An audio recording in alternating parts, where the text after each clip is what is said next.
L, don David, échelo. No podemos dejar desapercibido la cortina de humo que efectivamente está haciendo la oposición. Voy a señalar nada más parte de un texto de un libro que se llama El Señor de la Muerte, en donde se menciona justamente que tenía 14 años García Luna cuando ya era oreja de los policías judiciales de la delegación en ese entonces, Venustiano Carranza. Esta persona nació entre el crimen, entre el robo, la violencia, y tuvo una carrera ascendente en ese tema, hasta que fue justamente nombrado por Vicente Fox en el 2001 como director general de la Agencia Federal de Investigación. Y Felipe Calderón lo nombró secretario de Seguridad del país.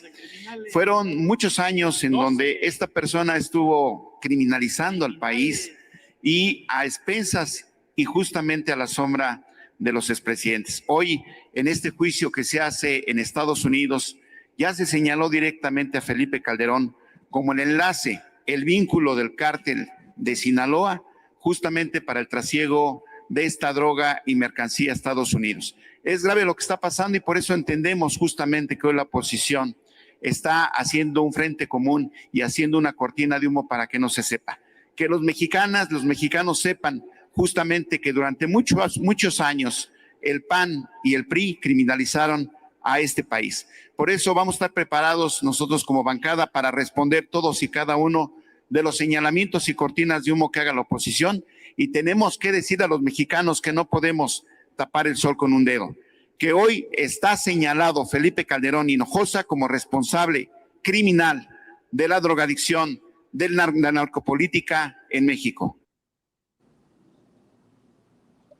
Eso por un lado, maestro Paco Cruz, para que veas que los senadores están leyendo tu libro, García Luna, El Señor de la Muerte, que a mí en lo particular me parece importante que tu libro sea referencia, no solamente por lo mucho que te admiro, que te respeto, que te agradezco, sino porque también estás aquí en estas mesas de diálogo de Sin Censura. Eso por un lado. Y otro, parece cada vez más cerca la posibilidad de que Genaro García Luna testifique en su juicio, que se pronuncie en su propia defensa.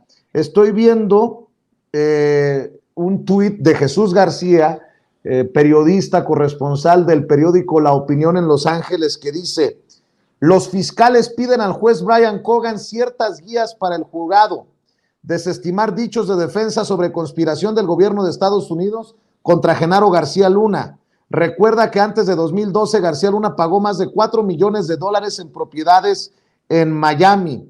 Los fiscales piden limitar asuntos relacionados con acuerdos y beneficios para testigos, aunque el juez ya había ordenado que evaluación del testimonio contemple los acuerdos. Se pide al juez explicar cómo funcionan las cartas de colaboración y quién toma la decisión final. Y más importante aún, porque ayer mencionábamos que la defensa señalaba que si testificaba García Luna, le pedían al juez no permitir en el contrainterrogatorio con los fiscales ciertos temas. Bueno, pues hace unas horas los fiscales sometieron un documento en el sistema de cortes de Estados Unidos al juez en el que se oponen a limitantes de la defensa sobre preguntas que pueden o no hacerle a Genaro García Luna si decide rendir testimonio.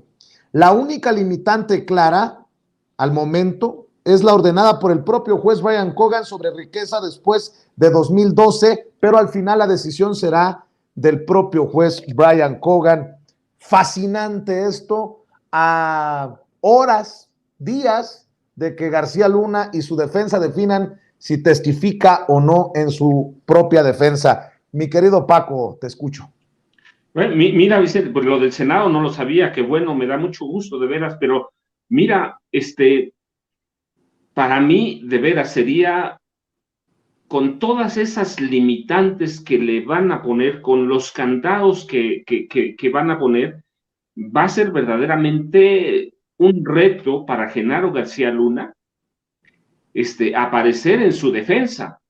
¿Sí? ¿Por qué? Primero, porque es un hombre muy limitado. En eso sí, nunca fue un hombre que tuviera, o un personaje desde la primaria, desde la escuela primaria que lo seguía hasta entonces, nunca fue un hombre al que se le diera la palabra, al que pudiera imponerse con algo. Ciertamente, lo hemos platicado, es un tipo que es especialista en inteligencia, en contrainteligencia, en conocer. Él sabe ya a estas alturas qué jurados, por lo menos lo intenta, sabe qué jurados o en cuáles puede influir. Hay que tener mucho cuidado, pero lo que se le olvida es que, mira, ciertamente a él, como a Calderón, no hay que dejarla de lado. Les gustaba aparecer en medios, brillar, él casi no hablaba, pero ya a estas alturas los fiscales deben tener claro que es un hombre con Calderón al que le gustaba moverse en las sombras, el que puede desenvolverse en esa línea, lo oscuro, los secretos duros. Entonces me parece que va a ser, sí, muy interesante, pero yo quiero pensar que a estas alturas los fiscales saben que en 2012 ya las sociedades de Genaro García Luna estaban muy definidas, pero en primer lugar, mira que tienen un arma poderosa y que se las ha dado la unidad de inteligencia financiera. Linda Cristina Pereira Gálvez es su primera lavadora del dinero. Yo he dicho que hay que tener cuidado porque Linda Cristina Pereira Gálvez no solo es su esposa y no la pueden tocar. No la pueden tocar en el juicio porque está protegida, porque es su esposo. Pero ella fue su analista de inteligencia, fue su analista desde el CISEN, ha ido con él, pero la tienen amarrada por el otro lado, como lavadora de dinero, con los Weinberg, Mauricio y Alexis, y una cadena de nombres que desde 2000, con la aprobación de Felipe Calderón, se dedicaban a destruir documentos del gobierno federal, ¿sí? Tienen ellos el lazo para apretarlo en una eventual aparición en el estrado para su defensa. Los fiscales tienen cómo apretarlo. Ellos saben que Genaro García Luna desde siempre conoce cómo funcionan los paraísos fiscales. Panamá, porque desde el CISEN siguen a Panamá y saben que desde el CISEN se iban los dineros a las islas Turcos y Caicos, Caimanes, Bermuda, luego regresaban a Estados Unidos.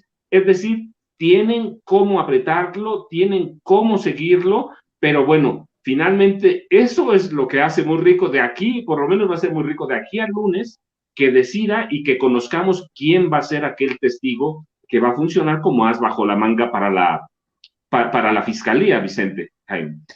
Todo parece indicar que se estarían preparando para que testifique García Luna por los documentos que se han ingresado en la corte, pero también hay que decir, sería hasta normal el procedimiento